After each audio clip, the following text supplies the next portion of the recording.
tutorial on how to install Google Chrome on a laptop and computer.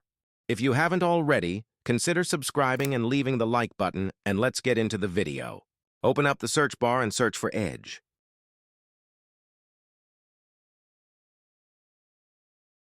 And then click on Microsoft Edge. On a search bar, search for Google Chrome.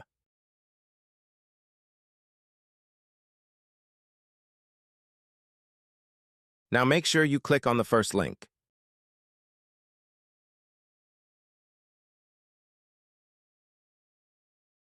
Click on Download Chrome.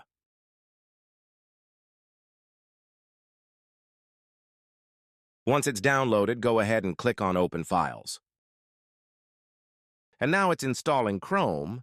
It may take a minute for the installation to be done. Once it is finished installing, Chrome will open up automatically and you would be able to use it. If you haven't already, consider subscribing and leaving the like button, and thanks for watching.